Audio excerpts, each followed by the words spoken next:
speaker, Dr. Stacy Jury. She is a resident at UF Health Shands, and she is a great witness to the Catholic faith in all regards, but especially in bioethics, given her work as a physician.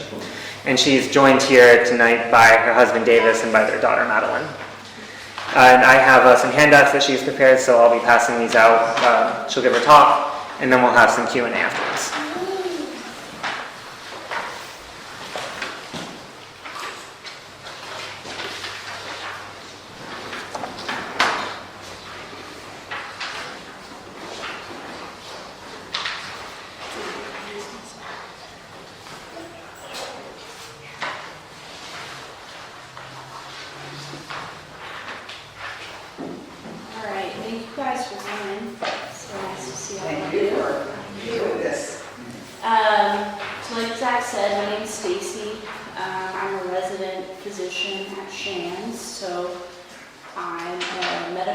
Sometimes people use the word doctor kind of loosely, but I went to medical school at University of Florida, graduated 4 years ago, so I've been a doctor practicing for 4 years.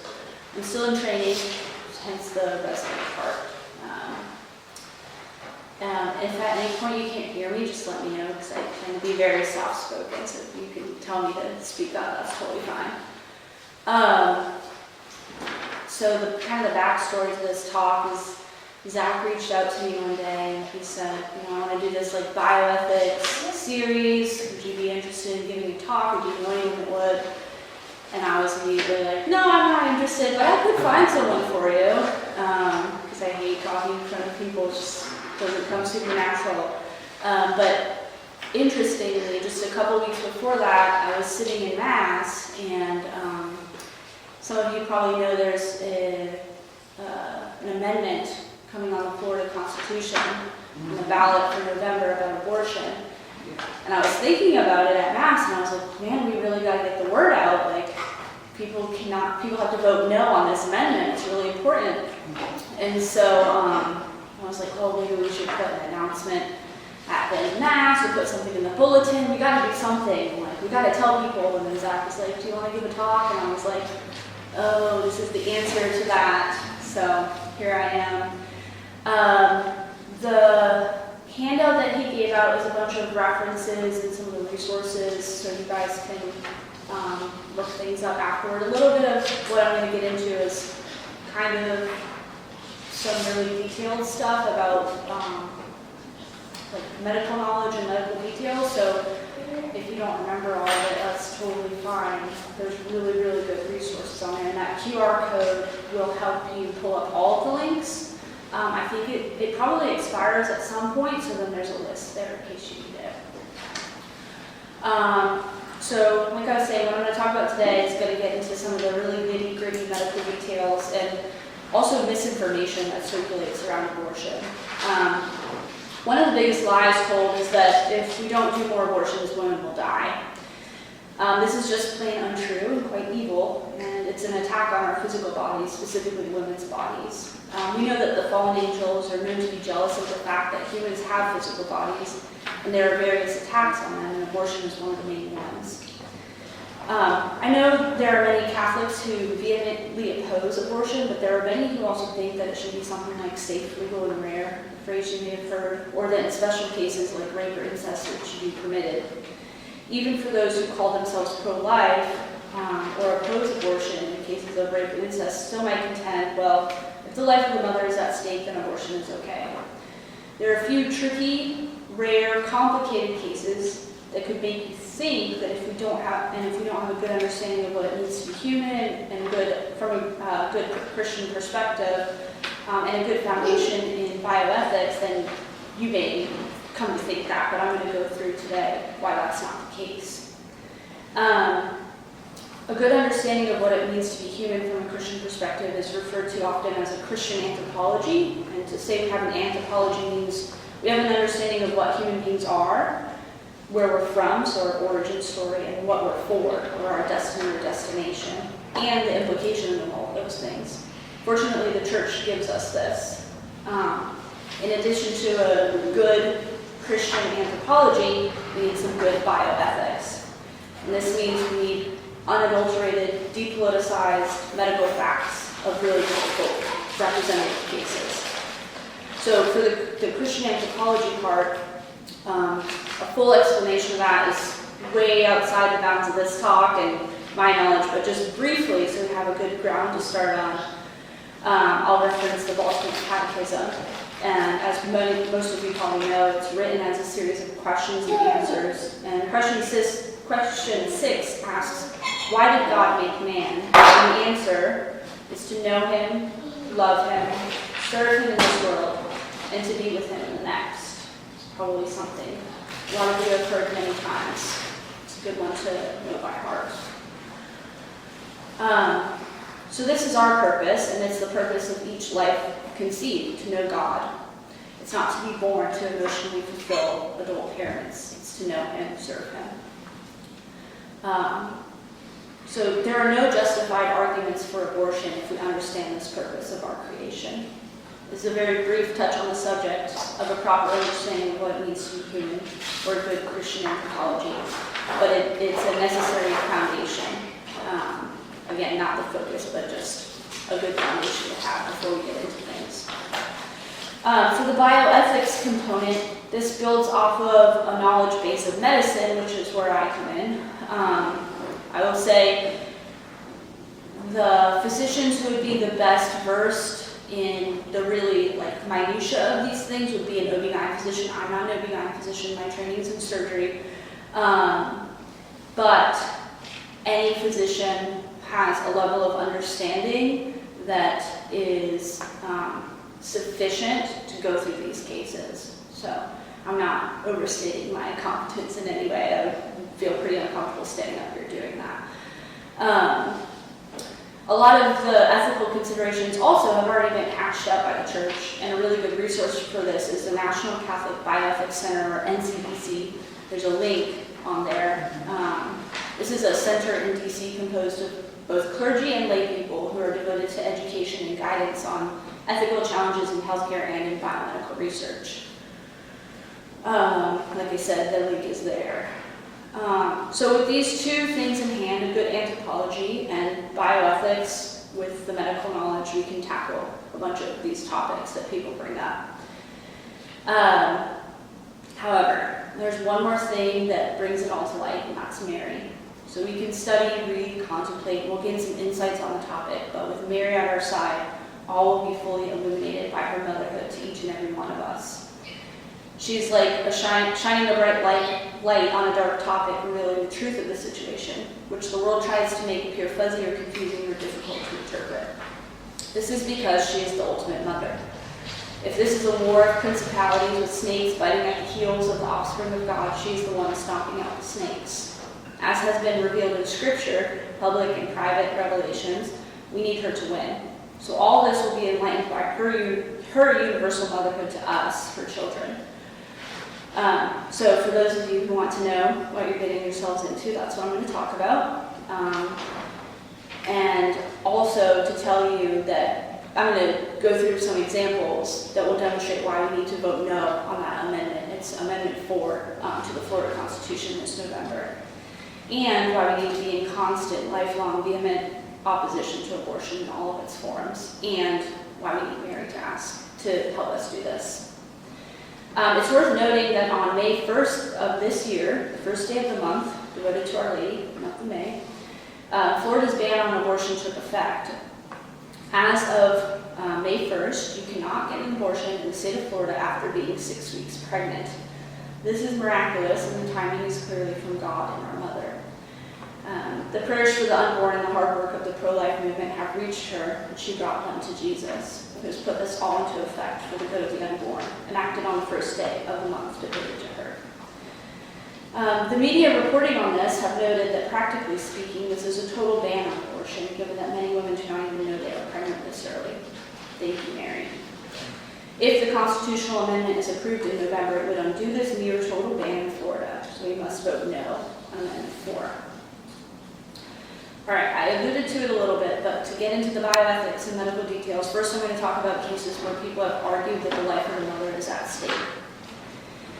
Within this argument for abortion, I'll discuss medical conditions that are exacerbated or worsened by pregnancy and can be potentially life-threatening. I'll also discuss specifically ectopic pregnancies where the life of the mother truly is at stake, and how we conceptualize this from a bioethics perspective and how to handle it appropriately in a medical setting.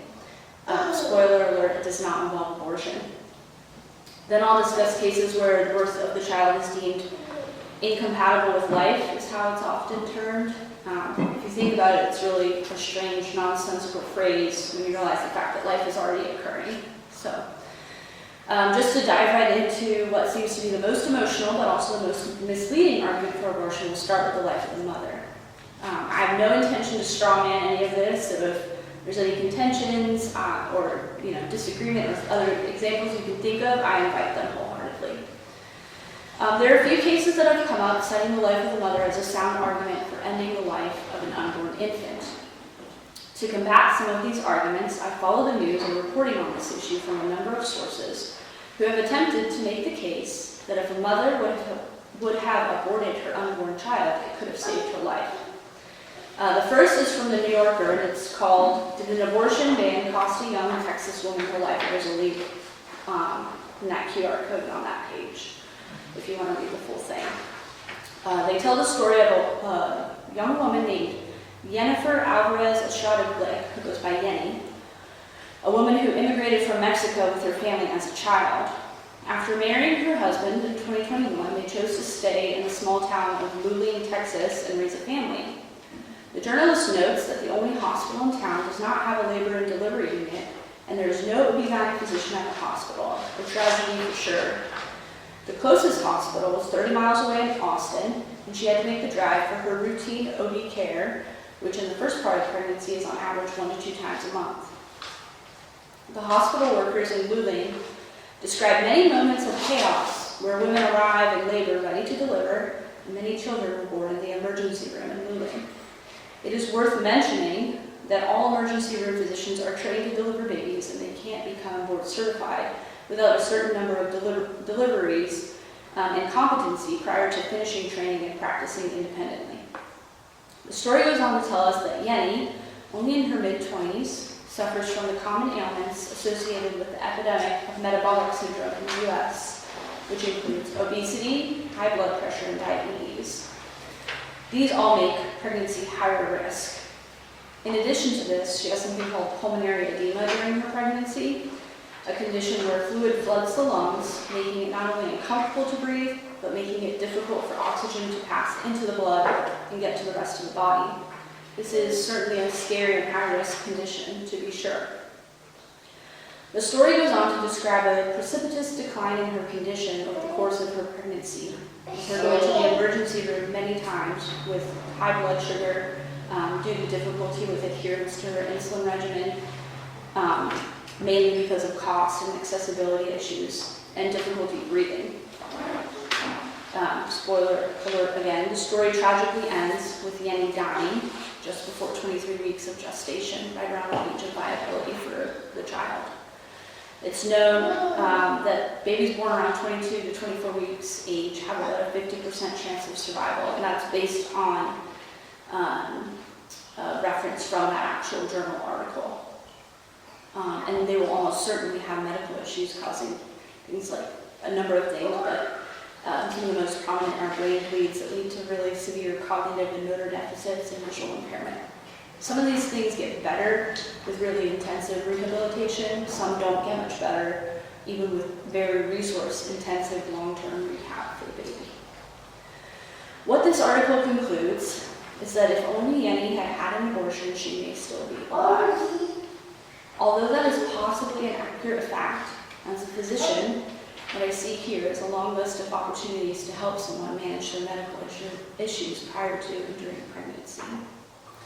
That is hard to do, for sure, but it is not impossible. What this implies, what the journalist's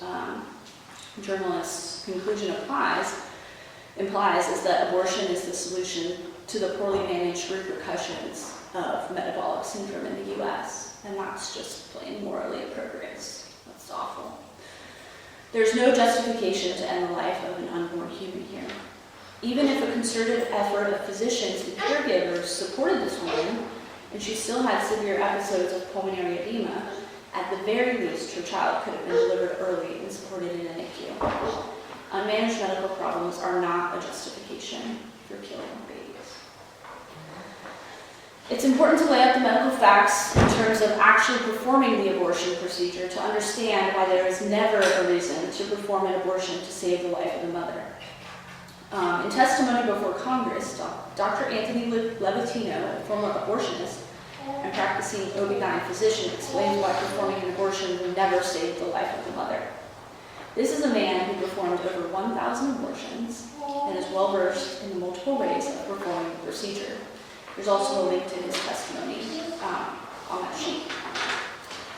I'll share the bare minimum amount of detail to understand the procedure because it's quite graphic in nature. Here he describes a second or third trimester abortion.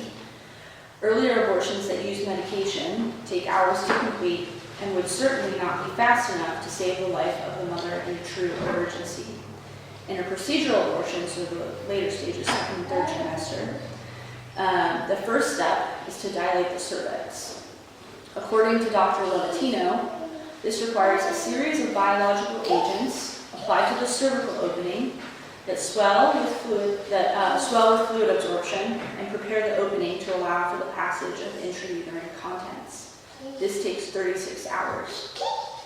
Any true emergency in medicine must be acted on within minutes, or possibly at longest an hour, but certainly not a day and a half. This is not crashing into the operating room to perform a C-section when there's a sudden change in the status of the child or the mother, for that will result in delivery. This is waiting 36 hours to hurry along a process that the mother's body isn't ready for yet. Dr. Levatino gives many more details to demonstrate how cruel the subsequent acts are to the vulnerable child in the womb, which I won't include, but like I mentioned, all of the details are in his testimony. He also gives a specific example of a woman who showed up to his hospital with preeclampsia, a life-threatening condition for both mother and baby, and how he delivered her via C-section. Again, there's no reason to kill an innocent child in these instances. And given the details of this, like I said, I'm not an OB-GYN physician, but this is an OB-GYN physician testifying before Congress, demonstrating that these methods are not adequate to save the life of her mother in emergency situations, which is the claim that people often make. So the claim they're making doesn't even make medical sense. People and stories from the media especially give many vague examples of medical conditions that could endanger the life of the mother in pregnancy. Preeclampsia and eclampsia are dangerous ones that often get mentioned. The routine visits with an OB throughout pregnancy are designed to be constantly screening for any signs of this. The other one I specifically mentioned here, pulmonary edema, is related to another set of conditions in that the physiology revolves around causing heart and lung dysfunction. Clearly, if the heart and lungs of a mother are not functioning, then demise of the infant would be imminent and would cause the death of the child. However, these medical issues can be managed in pregnancy, and if they can't, an early delivery can be facilitated. Delivery is the standard of care treatment for eclampsia and preeclampsia. That's what OB-GYN physicians do when women present with this problem. That is not the same thing as abortion or the intentional termination of the life of a human being. It's reasonable to think, especially given the story of Yemen, which is supposed to demonstrate an extreme example, that these problems can be managed for weeks to months until a gestational age where a child has a chance at viability outside the womb. Another case that people often bring up is ectopic pregnancy. This one does seem a little trickier, but again, being well versed in bioethics, we can see how this is not a case for abortion. To conceive a new individual human person, an egg is fertilized outside the womb or uterus, and then travels down a tube called the fallopian tube to get to the womb, where it will make its home and stay for the duration of the pregnancy. Sometimes, fertilized eggs make their home in the tube rather than in the womb. This is called an ectopic pregnancy. And the word ectopic just means it's in the wrong place. This is a true danger to the life of the mother. The tube is not big enough for the baby to grow in, and as it grows, the risk of it rupturing increases. Rupture has a very high risk of internal bleeding that is emergently life-threatening. This means that as soon as an ectopic pregnancy is discovered, the mother's life is at risk. There are 3 ways of managing this medically. The first is to give a medication by mouth that kills rapidly dividing cells. This medicine targets and kills the embryo that is stuck in the tube. It's worth noting that 90% of these embryos are already deceased once the ectopic has been identified. And that in most instances, it's not truly an abortion because it does not involve an act to end the life of an unborn human. However, given that there is a chance that the embryo is still living and viable, abortion with this medication is not an ethical option. The other 2 options require procedures or surgery. So this gets a little hairy with some of the medical terminology, but I put a really nice link from the NCBC about this that you can refer to later. So the first of the procedures is called a salpingostomy. The salping part refers to the fallopian tube, and the ostomy, like the word os or opening, means making an opening in the tube and removing the embryo and discarding it. The third option, the other procedural option, is called salpingectomy. Again, the strange prefix refers to the tube, salping, and the ectomy refers to removing that whole portion of the tube, including the embryo. To understand why this is permissible, we have to understand and apply the principle of double effect.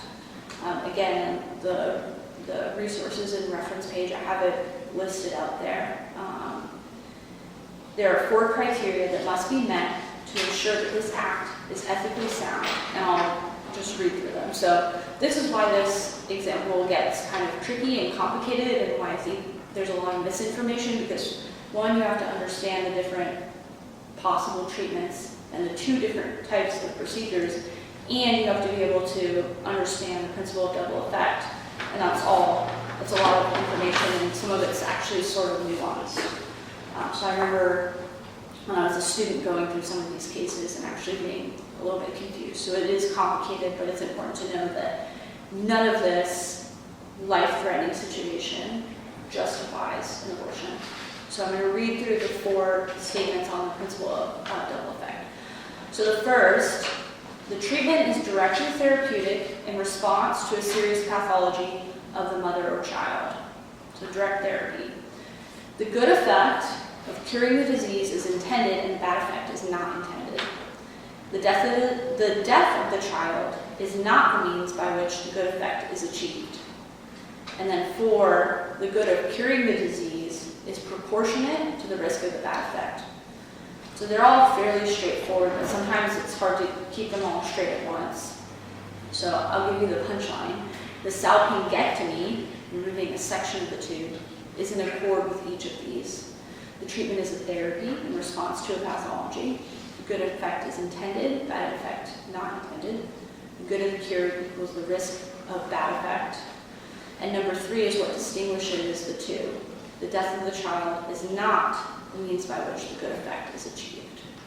So again, there's a second NCBC link there that goes through all of this quite beautifully. There's no intentional killing of the unborn child with a sectional tube removal or salpingectomy. This is the takeaway. It's a separate act with an unintended bad effect. However, salpingostomy, simply opening the tube and removing the embryo, is an act that directly kills the child. Somewhat difficult to wrap your mind around, so like I said, there's a really nice resource there to review. There are a couple more points to be made about this that sometimes come up in discussion that involve more medical details. So I'll take one direct quote from the NCBC description because they wrote it pretty perfectly. They say, some ethicists claim that methotrexate, which is the medication route, acts primarily on the trophoblast or embryonic placenta. So they're saying the medication only acts on the placenta, not on the embryo. And not directly on the main body of the preborn child, so it might be permissible. This is an area where a definitive pronouncement by the magisterium of the church would be very helpful to the faithful and healthcare professionals, end quote. This means that some argue that the medication route only destroys the placenta and not the embryo. We really don't have the scientific knowledge to verify that. So I think it's certainly on the safer side to say that the medication route is not ethically permissible. People also bring up, and rightly so, risks or potential complications of having a procedure versus just taking a medication.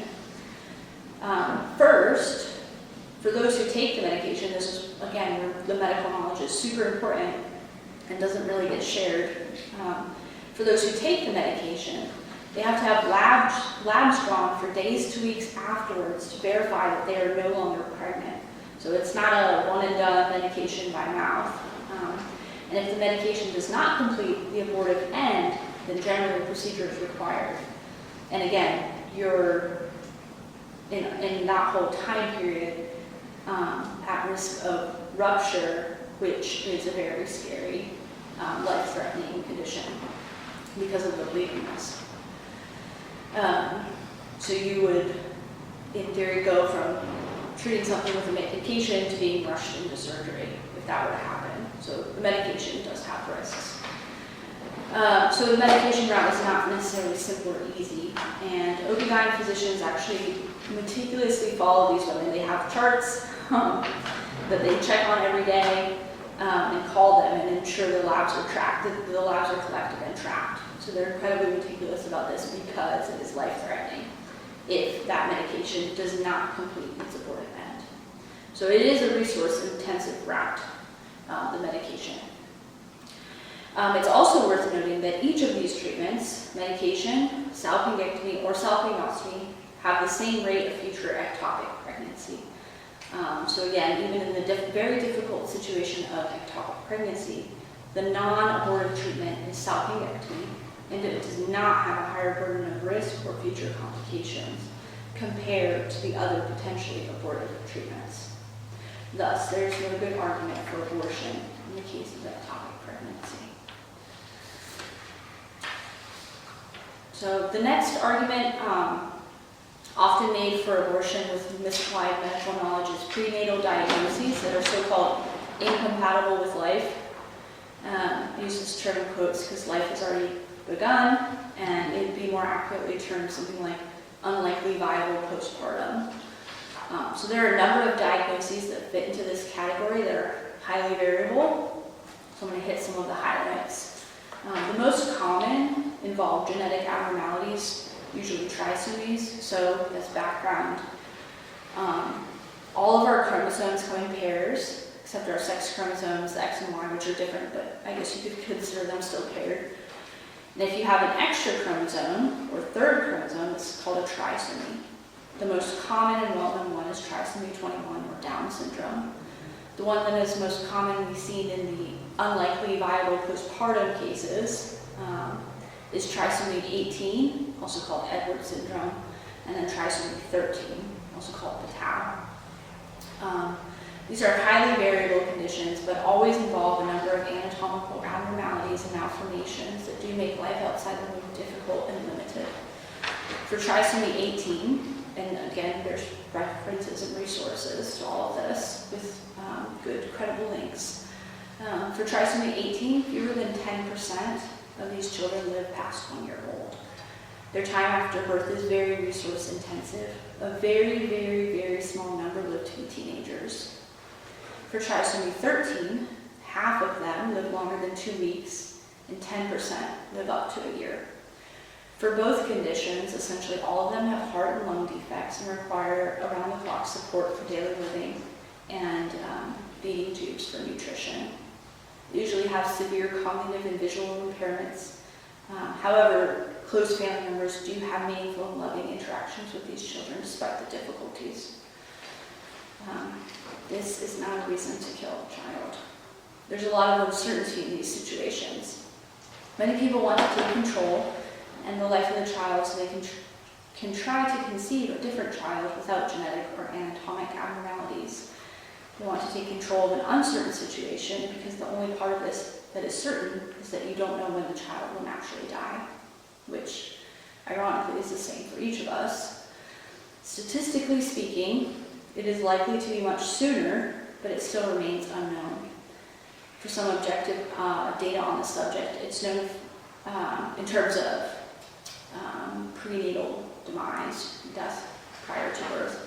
It's known that for trisomy 21, so Down syndrome, the average gestational age of fetal demise, or intrauterine death, baby dying in the womb, is 28 weeks.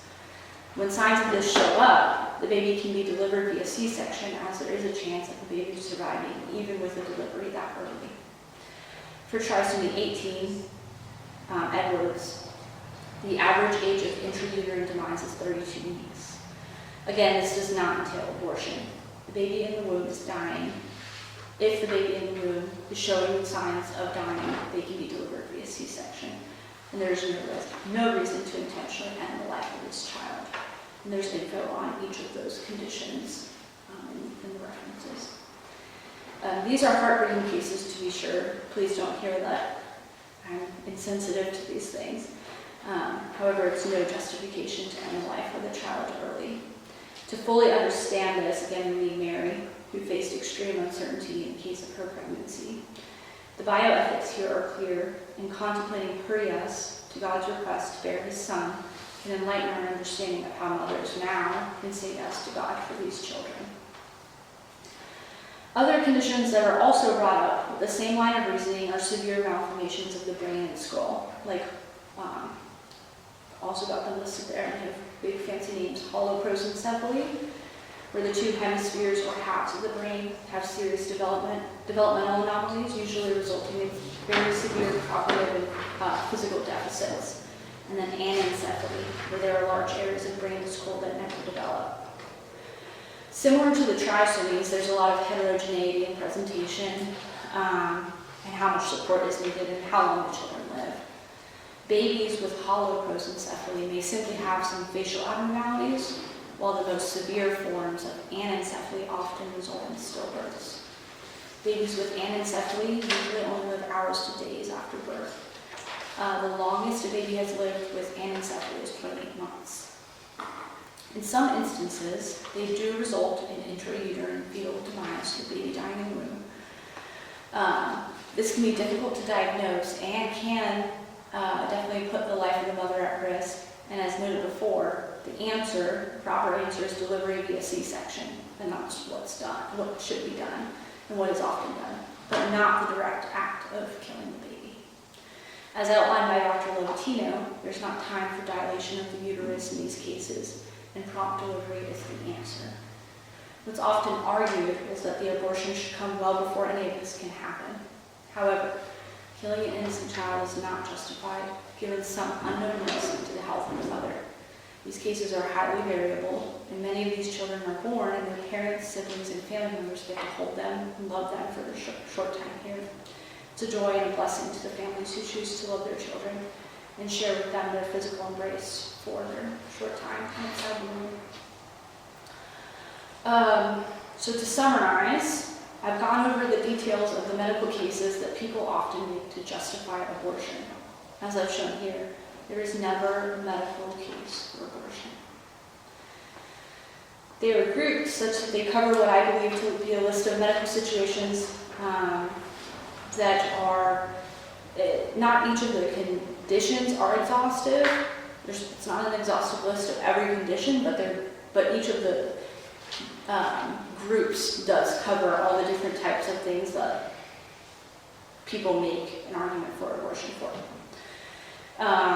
So to cover them again, several severe medical issues that threaten the life of the mother, either in terms of pre-pregnancy, medical conditions exacerbated by pregnancy, pregnancy-caused conditions like preeclampsia and eclampsia and ectopic pregnancy. What this fundamentally comes down to is that medicine is the practice of preventing and correcting pathologic states.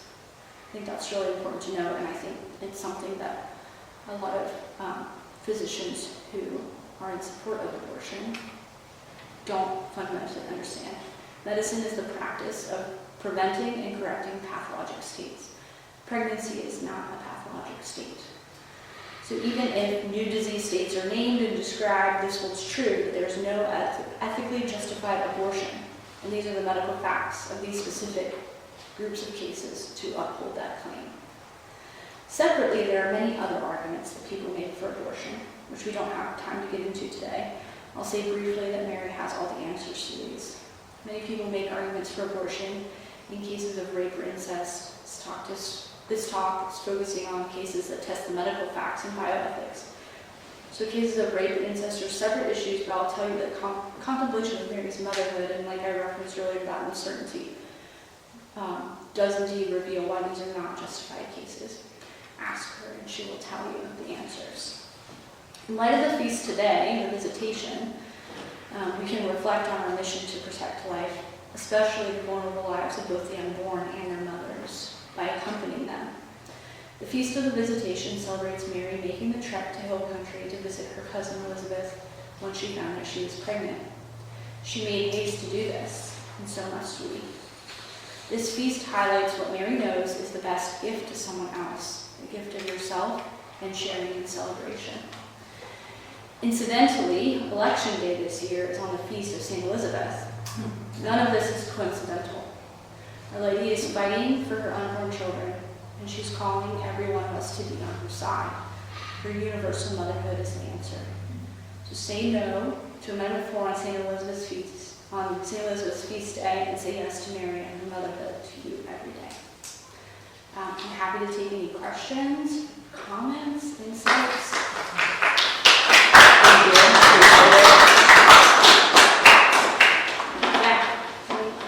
You define the simplest, straightforward definition for abortion.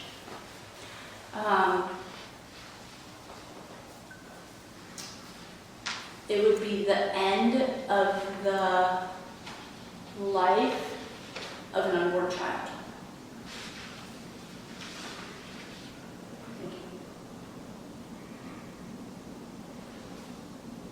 I welcome comments too. If anyone has comments or insights or just. So what can we as people who do not have the medical training do to advocate for the cause of life?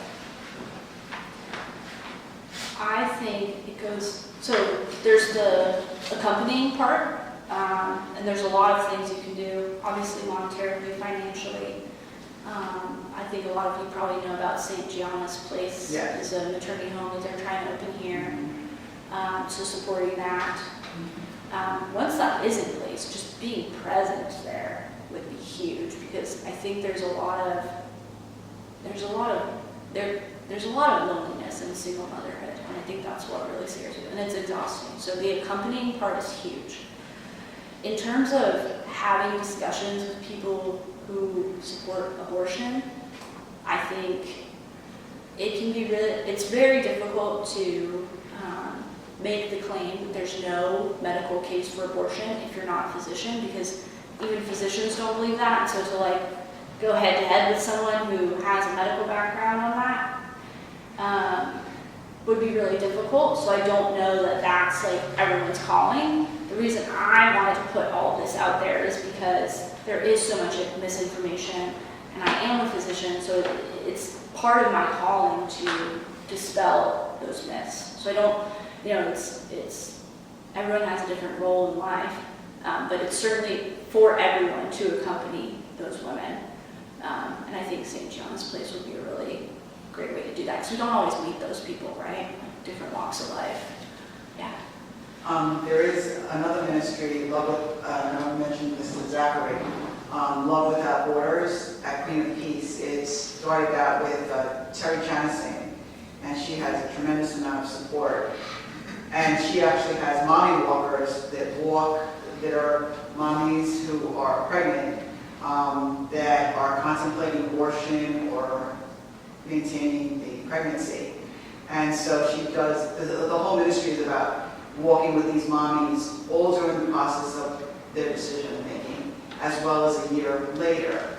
How can we get this information to those women in a way that is easily understood? Mm-hmm. They're going through so much already. And I can put you in contact with Yeah, I can do Terry, yeah, so that way, we can help them make really education is power, right? We want to empower them to be able to make good decisions, so if there's a way that we can get that together sooner, I can do it. because Yeah. right now, she actually just sent out an email with a new mother who's contemplating, and obviously there's prayers, going behind that and all of that, but I think education is the key, and creating some type of something that we can educate these women in a very simple way. Yeah.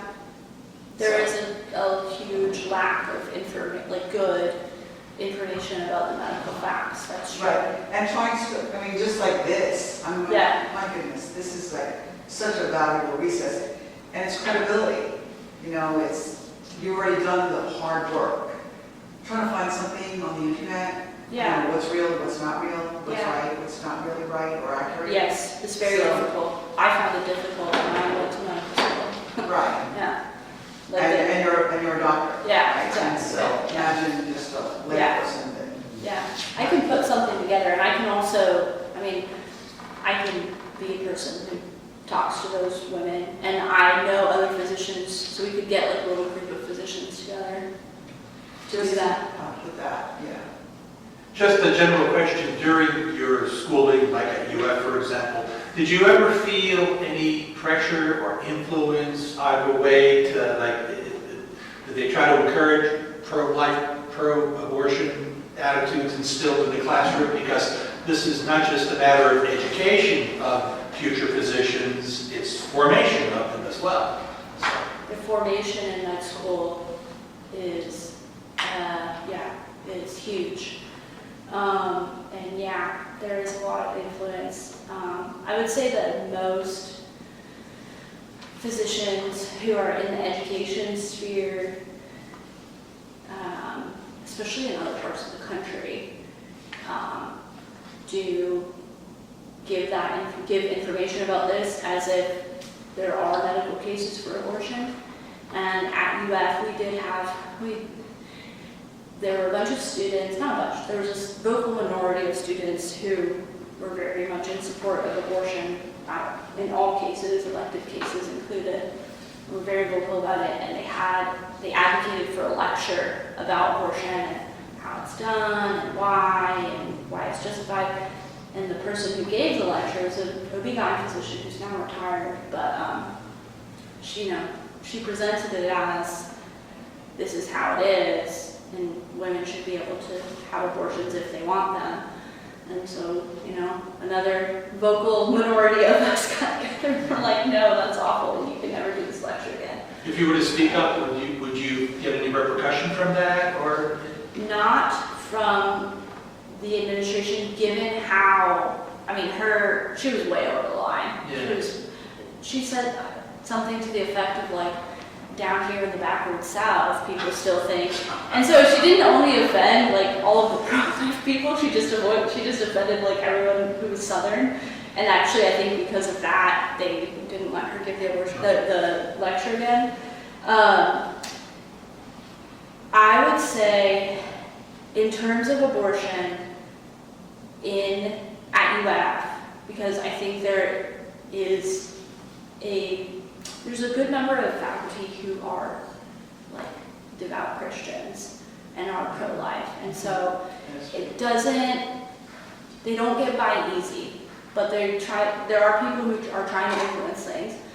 I would say there aren't repercussions for speaking up against something like abortion, but when you get to other topics like IVF, contraception, it might affect your grade if you say, I'm not going to prescribe contraception. Yeah. Well, very recently, I've been surprised that there are several notable politicians who are perceived and advertise themselves as completely pro-life, and yet are pushing IVF as a pro-life position. And people, I think, are swallowing this. I personally have gotten into debates with people who think IVF is certainly pro-life, and yet it is so, it's more not pro-life than abortion, because it's many abortions. Yeah. I don't know if there's, in your sphere of influence if there's any way to get that word out, that IVF is not a pro-life position. Yeah. In the medical world, that one is harder. I think many physicians become very comfortable with the control that they have. And we've lost sight of what I said, that medicine is about treating pathology.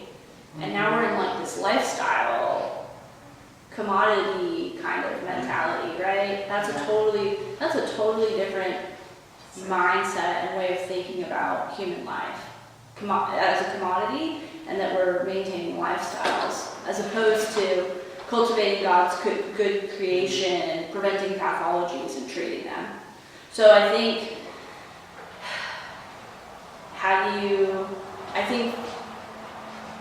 if we're like talking to physicians in the medical world, I think we have to point out that we've gotten outside of the realm of treating pathology. And I think when you point to, it seems powerful to me to know that IVF treats children as commodities. That's right. Yeah. So I think that's something that you can kind of gain ground with. What shocked me is as recently as a week ago on Fox News, a major news network, there were smiling famous politicians selling IVF as pro-life and I wanted to scream at the TV, no it's not, no it's not. It's really heartbreaking. Yeah, I know because of that big case in Alabama, there are some politicians who were saying that, yeah, IVF is very pro-life. Also, if you get into the nitty-gritty about, I think it's Dr. Levatino, I'm pretty sure it's him. I should have put it on there, but there's another really good testimony of a former IVF physician, or an OB/GYN physician who had to, as part of their training, learn about what they call assisted reproductive technology, so IVF and all of the things like it. And they go through line by line of how it's actually done, and when you read that, it's like reading the description of an abortion. It's like, this is awful, no one should do this. Yeah, like they basically, what the woman has to go through is awful. It's very uncomfortable. Basically, get a bunch of hormones to make a bunch of eggs come out faster and more than they should. And then collecting them, which is very invasive, and then fertilizing them, and then they kind of just eyeball them and see which ones look good, which to me sounds a lot like eugenics of a sort. Baby engineering. Yeah, and then, there was the case in Alabama that came up what has happened, what does happen, it's somewhat rare, but it does happen, is that there's an issue with the freezer that they're stored in, and then they thaw and they die. And so when you put it that way, I think even if you're not someone who fully believes that an embryo is alive, I think you can see how there's something wrong with embryos thawing, Right. not being a good thing. Well, the National Catholic Bioethics Center has said the only morally acceptable way to deal with this is to keep those freezers working until the second coming of Jesus. Yeah. That's all you can do. Yeah, so the church has not made a It's definitive teaching on, and do you do IVF? That can't justify that. That's a huge ethical quandary. That one is for sure. I think the best answer is stop doing That's right. it. Yeah. So isn't there a contingent of medical students at UF that belong to the Catholic Medical Association? Yes. Yes. What kind of information do they have available for you all, for us, on these kinds of topics? They don't get anything from UF. You get a series, so I graduated 4 years ago, so things change slightly every year, but there's nothing, I would say there's nothing from a Catholic perspective that they're given. There are ethics lectures. They are largely based on the principles of beneficence, non-maleficence, and autonomy and justice. So all of the ethics lectures are framed from those four things, which ends up just being a lot of autonomy arguments.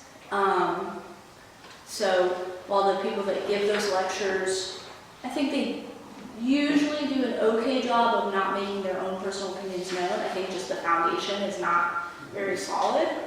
And then there are opportunities in smaller groups to discuss these things, but the information is not gained. Like this information, and the way that I laid it out, is not gained in medical school. You would have to do your own research, but the Catholic Medical Association does an excellent job of putting it out there for people who want it. So it's free to be part of the CMA as a student. Actually, they feed you lunch sometimes.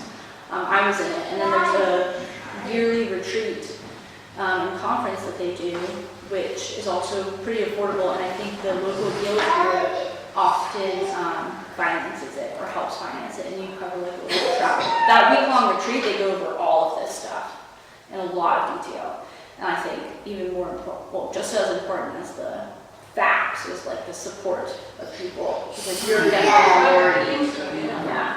Yeah. The national meeting this year is in Orlando, as a matter of fact. Oh, I didn't know that. Yeah. It's expensive to go. What, as a general rule, what would students learn about when life begins? Would it be at fertilization or implantation? Not discussed. Not even discussed. Not even discussed. No, not even mentioned. Because I think the AMA defines it as implantation, so they could, say the morning after pill, for example, is not an abortion.